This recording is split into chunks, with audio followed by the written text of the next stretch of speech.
Countdown for blast off. X minus 5, 4, 3, 2, X minus 1, fire.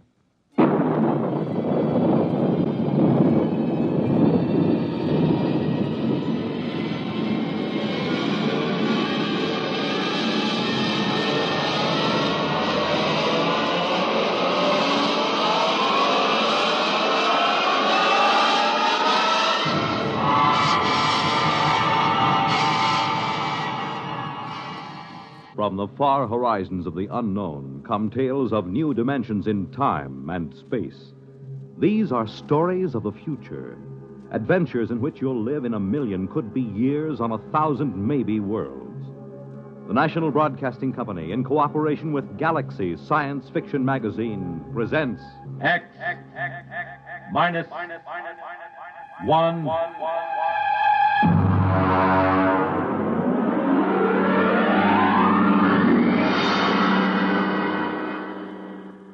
Tonight, Hostess by Isaac Asimov.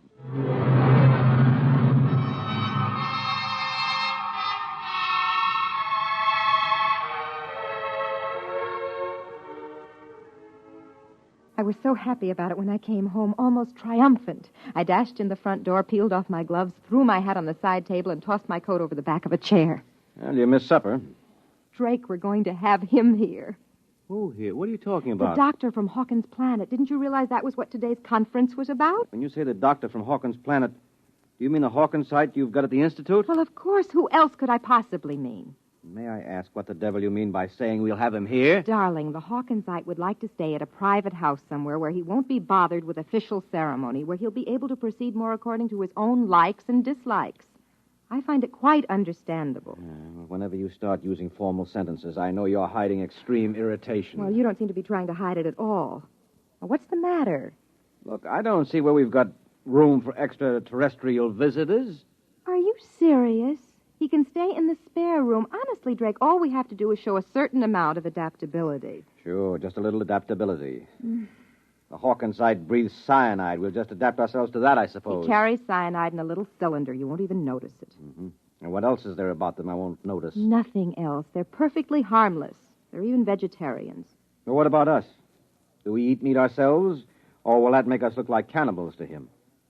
I won't live on salads to suit him, I warn you. Drake, it means very much to me. Well, why? Because if he stays here for any length of time, I can study him real closely.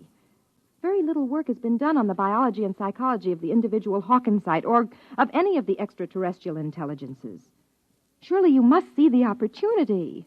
He stays here. We speak to him, watch him, observe his habits. Look, I've spoken to men who are in charge of security groups watching various Hawkinsite missions on Earth. The missions stay in the rooms assigned to them, and they don't leave for anything but the most important official business. They have nothing to do with Earthmen. It's quite obvious that they're as revolted by us as I personally am by them. Drake, he's a doctor. He's coming here for medical research, and I'll grant you that he probably doesn't enjoy staying with human beings and will probably find us perfectly horrible. But he must stay just the same. All right. Have it your own way. You sure you don't want any coffee? No. Drake, you're not angry about this, are you? No, I'm not angry.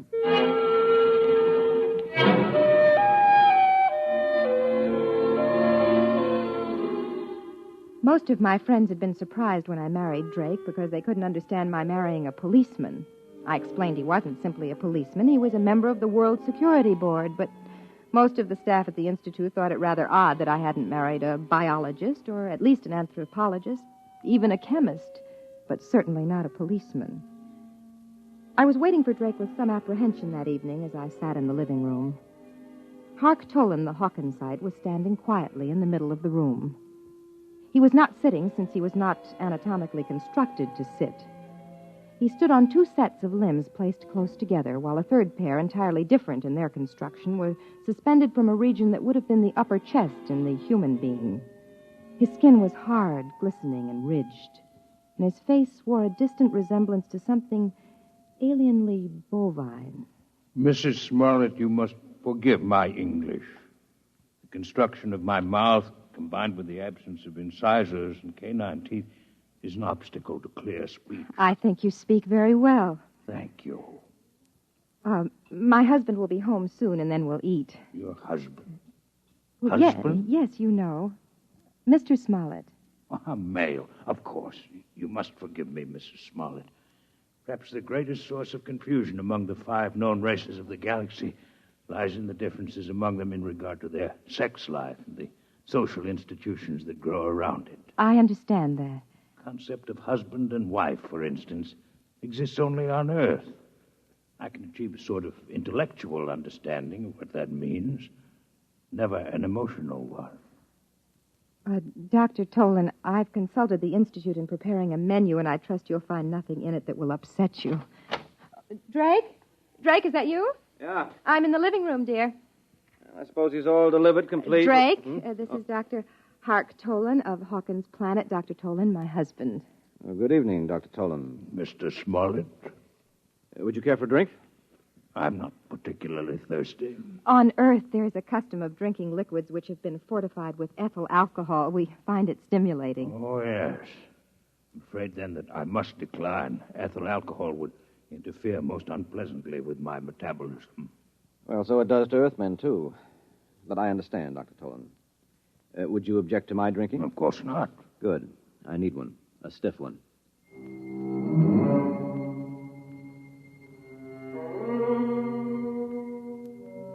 He stood at the table. I tried not to look at him as he ate.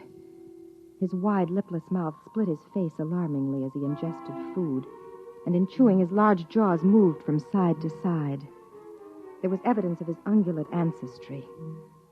I found myself wondering whether he would chew his cud later, and then I was afraid that Drake would get the same idea and leave the table in disgust, but he was taking everything quite calmly. I imagine, Dr. Tolan, that the cylinder at your side holds cyanide, hmm? Quite so. Pure cyanide? I hope you are not considering possible danger. I know the gas is highly poisonous to you, and I do not need a great deal. None of it emerges, except when I actually suck at the tube, which is fixed at the corner of my mouth. I see. And you really must have the gas to live? Are you not a biologist, Mr. Smollett? No, Dr. Tolan. It's merely a minor government official. My wife's friends call me a policeman. Tell me, what happens if you don't breathe cyanide? Do you, just go like that? Oh, not quite. The absence of it would be equivalent to slow strangulation. Mm-hmm. Results are very painful, difficult to treat. I've done some research on the problem. I find it difficult to keep thinking of you as a doctor. I understand what you mean. I find it difficult to think of you as a policeman. I gather that you're not here on a pleasure trip. Hmm? No. I intend to study this queer planet you call Earth. Queer? In what way? It is always amazing to me to find how little you Earthmen understand your own characteristics. There are 5 intelligent races in the galaxy. Over and over, it is you Earthmen, more than any of the others, who are unique. Your people are the only ones which find hydrogen cyanide poisonous. Yours is the only form of intelligent life which is carnivorous. Yours is the only form of life which has not developed from the grazing animal. And most interesting of all, yours is the only form of intelligent life known which stops growing upon reaching maturity. Well, you don't look very large, Dr. Tolan. I should say that you're an inch taller than I, which would make you 6'2". Are you young, or are you just small on Hawkins Planet? Neither. We grow at a diminishing rate with the years, so that at my age it would take 15 years to grow an additional inch. But we never entirely stop. And, of course, as a consequence, we never entirely die. Did you hear that, Rose? I never knew that before. You mean people on Hawkins Planet are immortal? No people are truly immortal. Few of us live more than several centuries of your time. Still, it is unpleasant to think that death may come involuntarily. It is something which to us is extremely horrible. Oh, we're quite used to it. You Earthmen live with the thought. We do not. This is why we are disturbed to find that the incidence of inhibition death has been increasing in recent years. What is this inhibition death? A pathological cessation of growth. It's a wasting disease. A tragic one, and absolutely incurable. It is fatal within a year. What causes it? Mr. Smollett, we know nothing about the cause of the disease. Well, then why did you come to Earth to study it? Because, again, Earthmen are unique. They are the only intelligent beings who are immune. The inhibition death affects all other races, while Earthmen are immune. Somewhere in the biochemistry of the Earthite, there is the secret of that immunity. How interesting it would be to find it. Well, now, look here. You can't say that Earthmen are immune. From where I sit, it looks as if the incidence is 100%. All Earthmen stop growing, and all Earthmen die. We've all got the inhibition death.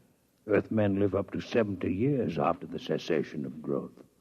That is not death as we know it. Your equivalent disease is rather one of unrestrained growth. Cancer, you call it.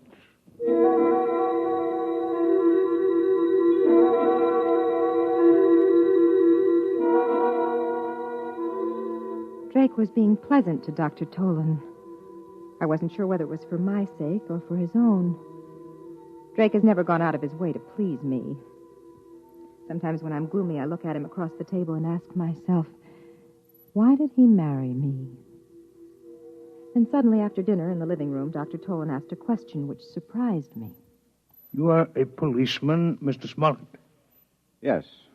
I wonder, could you show me through one of the police departments on your planet? Well, I don't belong to a police department in exactly the way you imagine. However, I have some contacts in the New York City Department. Would I be able to visit the Missing Persons Bureau? Why are you interested in the Missing Persons Bureau? Because there again, you are unique. There's no such thing as a missing person on our planet. We're always aware of each other's exact location, no matter where on the planet we might be. Can you feel such awareness even now, on Earth? You mean across space? No, I'm afraid not. But you see the importance of the matter. All the uniqueness of Earth should be linked. If the lack of this sense can be explained, perhaps the immunity to inhibition death can be also. Tell me truthfully, Mr. Smollett, if Mrs. Smollett were to leave this room and enter another without your having seen her do so, would you really not be aware of her location? I really would not. Amazing. Please do not be offended by the fact that I find it revolting as well.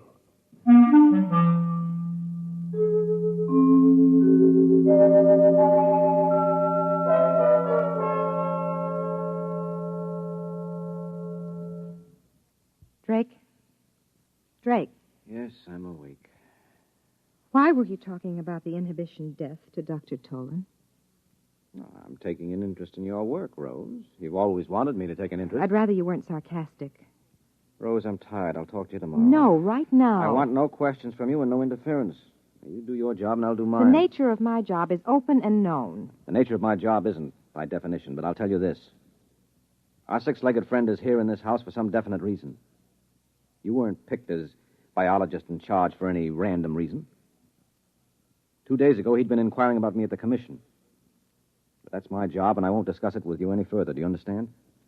No. But I won't question you if you don't want me to. All right, then go to sleep.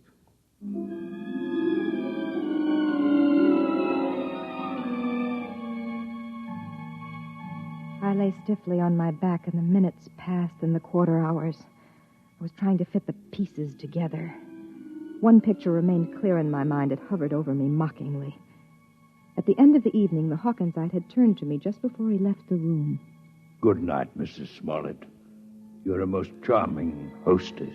I wanted to giggle then. How could he call me a charming hostess? To him, I must have been a horror, a monstrosity with too few limbs and too narrow a face. But then I saw Drake.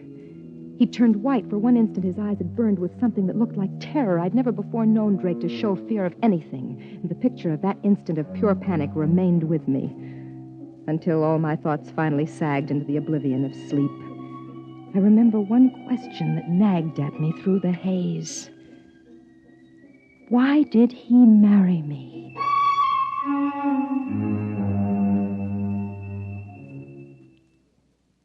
I found your Missing Persons Bureau interesting in that the large majority of missing persons are males. Oh, well, that's not mysterious, Dr. Tolan. You simply didn't realize the economic setup we have on Earth.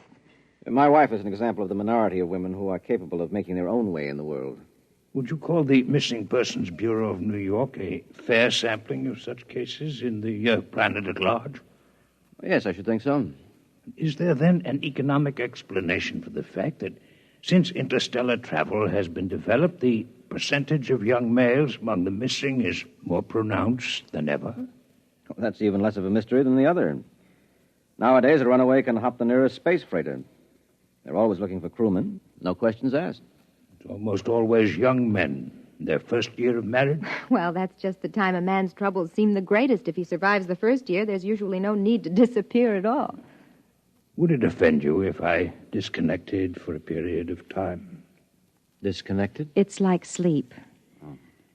I hope you haven't had too exhausting a day. It's just that I've been absorbing so many new and unusual concepts that I feel a desire for a little disconnection.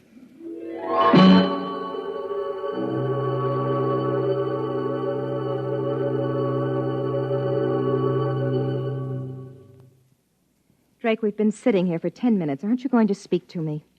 About what? Last night you said you'd speak to me tomorrow. Well, I'm ready now. I thought it was agreed that you wouldn't question me about my business in this matter. I think it's too late for that. I know too much about your business by now. What? What do you mean? Drake, let go of my arm. What are you talking about? Dr. Tolan thinks that Earth is spreading the inhibition death purposely. That's it, isn't it? Where did you get that idea? It's true, isn't it? I want to know exactly why you say that. Don't play games with me, Rose. This is for keeps. Why don't you ask Dr. Tolan? He's an outstanding worker in the field. I looked over his papers this afternoon. And what are his theories about the origin of the disease? Try to remember, Rose. I think he blames Earth, but I think he admits they know nothing about how the disease is spread. Well, I'll find out about this right now. Drake, what are you going to do? What's that? It's my gun. I'm going to ask him a few questions.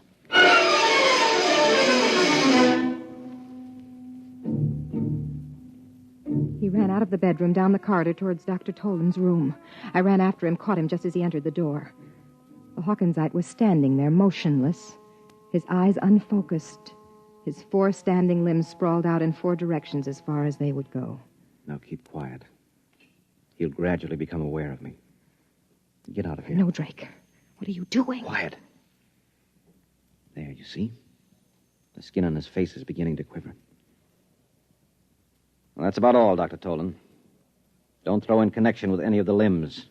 Your sense organs and the voice box will be quite enough. Why do you invade my disconnection chamber? And why are you armed? What do you want? The answer to certain questions. With a gun in your hand? I'm sorry, Mr. Smollett, that the duties toward a guest are so badly understood on Earth. You're no guest of mine, Dr. Tolan. You entered my home under false pretenses. You had better shoot. It will save time. You are convinced that you'll answer no questions? Now, that in itself is suspicious. It seems that you consider certain answers to be more important than your life. I consider the principle of courtesy to be very important. You, as an Earthman, may not understand. Perhaps not. But I can understand one thing. Your cyanide cylinder. Suppose I pull it out of your mouth. Rose, hold your breath until I close the valve. There. All right, Tolan. You realize what will happen to you if you don't answer the questions I'm going to ask you. Cyanide lack. It would be a most uncomfortable death. I'm only an Earthman. I can't appreciate its true horrors, but you can, can't you? Drake, give him the cylinder. Give it back to him. You have about 1 hour, I think, until the effects are irreversible. Talk quickly, Dr. Tolan. And you'll have your cyanide cylinder back. What are your questions? What are your theories concerning the inhibition death? Why did you really come to Earth? What is your interest in the Missing Persons Bureau? For years, I have been investigating the cell structure of my patients suffering from inhibition death. I've been forced to use the utmost secrecy, since the methods I used were frowned on by my people. Your society would have similar feelings against human vivisection, for instance. For this reason, I could not present the results I obtained to my fellow physicians until I had verified my theories here on Earth. And what are they? The inhibition death is entirely a disease of the mind. You mean it's psychosomatic? No, Miss Smollett, it is not psychosomatic. It is a true disease of the mind, a mental infection. My patients had double minds. Beyond and beneath the one that obviously belonged to them, there was evidence of another one, an alien mind.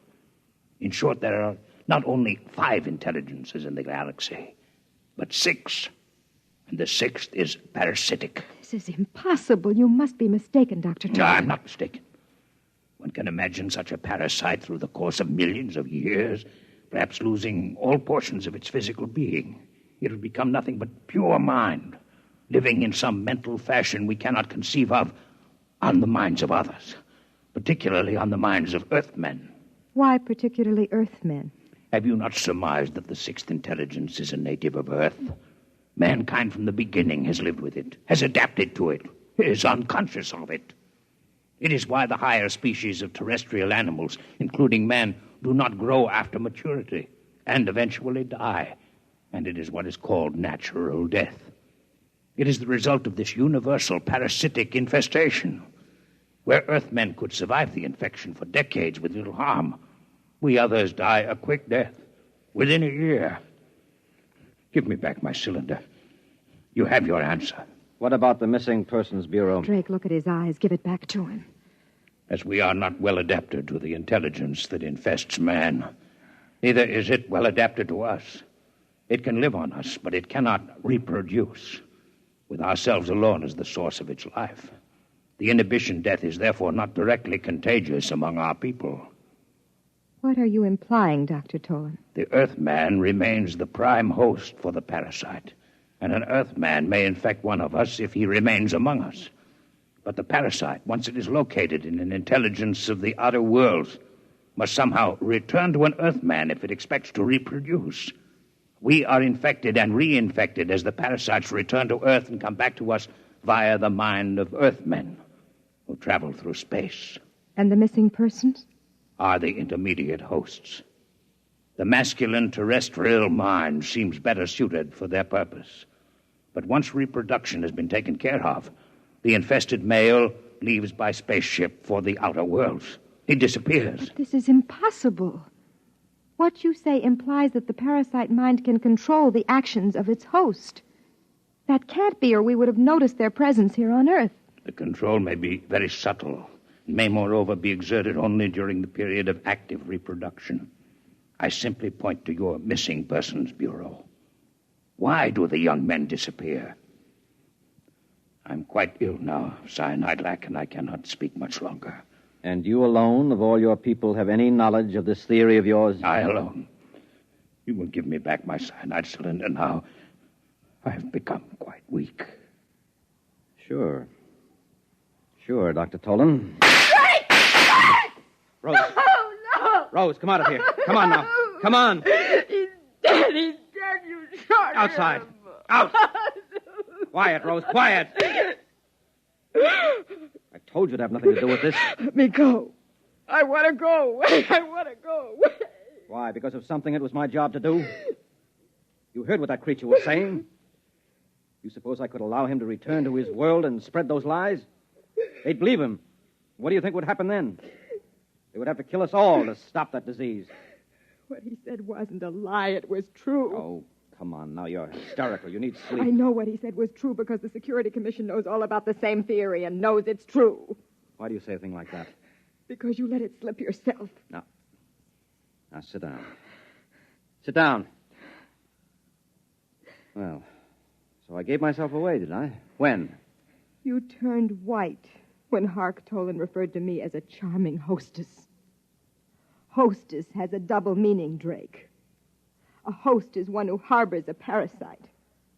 Well, I had no idea I was so transparent. Look, Rose, I've done my best to keep you out of this. The truth can't be held down forever. Somebody else will find out. You can't kill them all. We know that, too. We have no choice. Why? Why can't we combine with the other intelligences and wipe out the parasite? No, you don't understand. Hark Tolan was right. Man and his prehistoric ancestors have been living with this parasitic intelligence for uncounted ages. We've not only become adapted to it, we've become dependent on it. It is no longer a case of parasitism.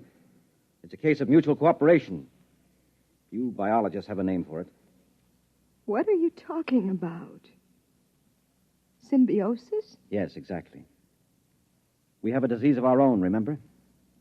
It is the reverse disease, one of unrestrained growth. You've mentioned it already as a contrast to inhibition death. It's all very well to say that if we could remove the parasite, we would have eternal growth in life, but it's impossible for us. If for any reason the parasitic intelligence, as Hark Tolan calls it, does leave the human body, or if its relationship to the human mind is in any way impaired, growth does take place, but not in an orderly fashion. We call the growth cancer, and there you have it. There's no way of getting rid of the parasite. We're together for all eternity. To get rid of their inhibition death, extraterrestrials must first wipe out all vertebrate life on Earth. There is no other solution for them. So we must keep knowledge of it from them. Now do you understand?